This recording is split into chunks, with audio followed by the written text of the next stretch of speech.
are driven by the finer things.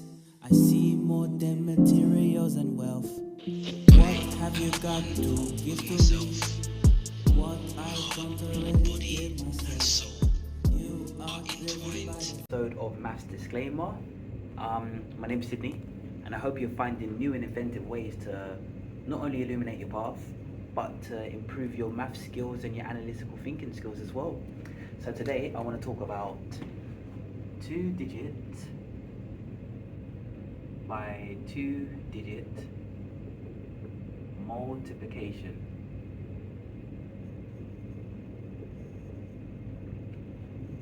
A lot of people might see this and just be like, where do I begin?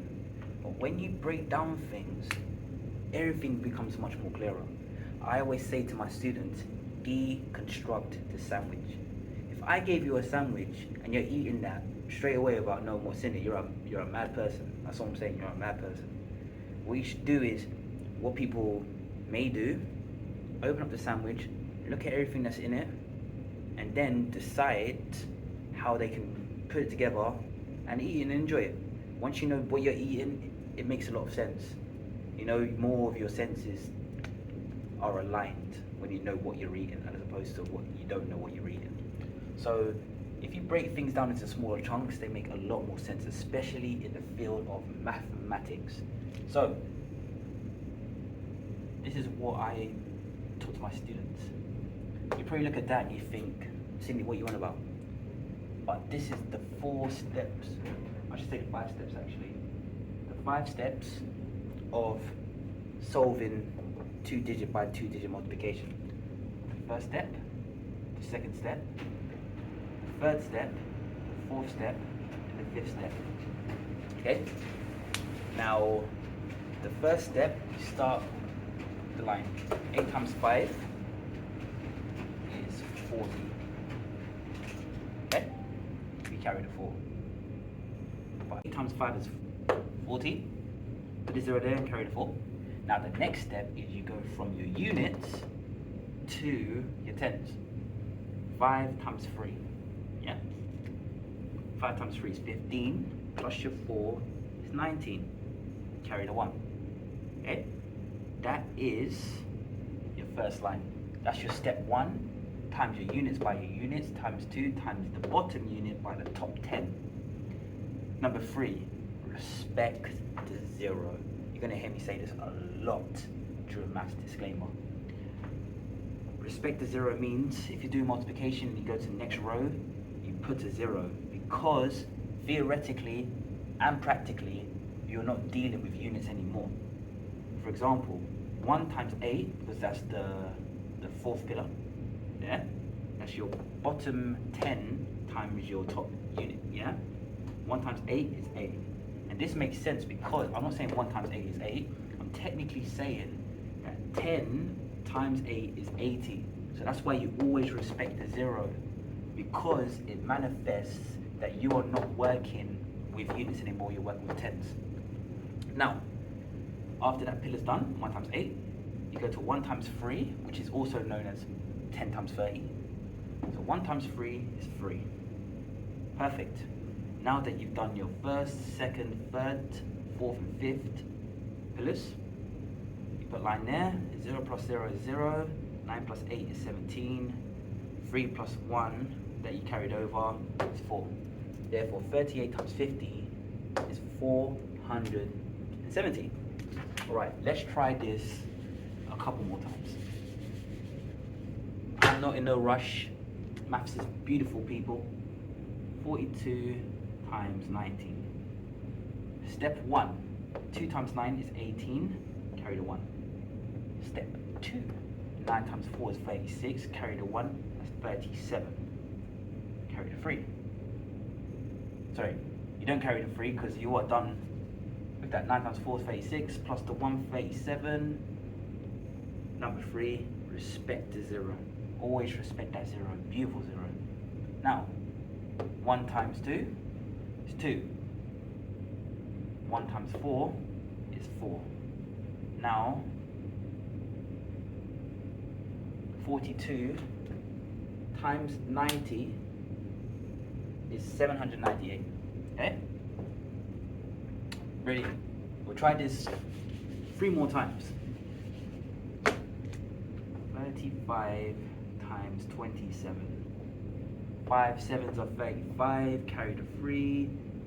Number 2, 7 times 3 is 21, plus this 3 is 24. Okay? Number 3, respect the 0. Number 4, bottom 10 times top unit. 2 times 5 is 10. Carry the 1. Final one, 2 times 3 is 6, plus this 1 is 7. 245 plus 700 is 945. Boom. Now, a couple more. Let's crank it up. 60 times 82. Okay? Now, unit times unit.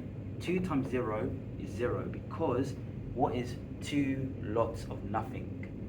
Nothing. What's no lots of 2? Nothing. So remember, everything times by 0 remains 0. Pillar 2, 6 times 2 is 12. 1, 2, 0. Now we put that and we don't carry anything because it's the end of that row. Number 3, respect the 0.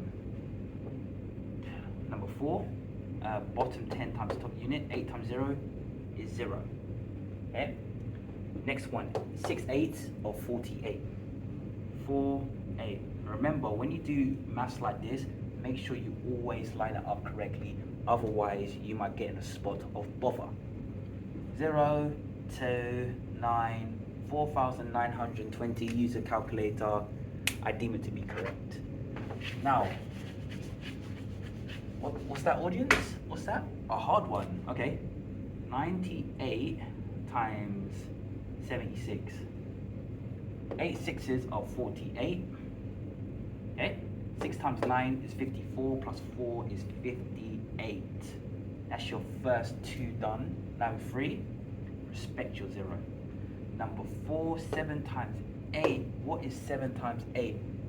8 sevens is 56. Boom. How? Carry your 5. Last one, 9 times 7 is 63, plus your 5 is 68. Boom. 8. 8 plus 6 is 14. 8, 9, 10, 11, 12, 13, 14. 1, 7, 4, 4, 8. Use your calculator, check if that's alright. This is what you do. You always, when you do things like this, just use a calculator just to check. Or just do it again, just so you understand it more and make sure that's correct. Because if you need to take exams, you need to make sure that you are very analytical and make sure that your working out is congruent with what you're doing. So, as I said before, get into mastery of double checking. 8 times 6 is 48, carry the 4. 6 times 9 is 54, carry the 4 is 8, and then 58. Respect the 0. 7 times 8 is 56, so carry the 5. 7 times 9 is 56. Oh, sorry. 9 times 7 is 63, plus that 5 that we carried over, 68, 60. 8 plus 0 is 8, 8 plus 6 is 14. 5 plus 8 is 13, carry the 1 is 4, and 6 carry the 1, 7. So, this is 2-digit by 2-digit multiplication. This has been Maths Disclaimer. I've been your host, Sydney, and as always, keep on finding beautiful ways to make maths easier for you.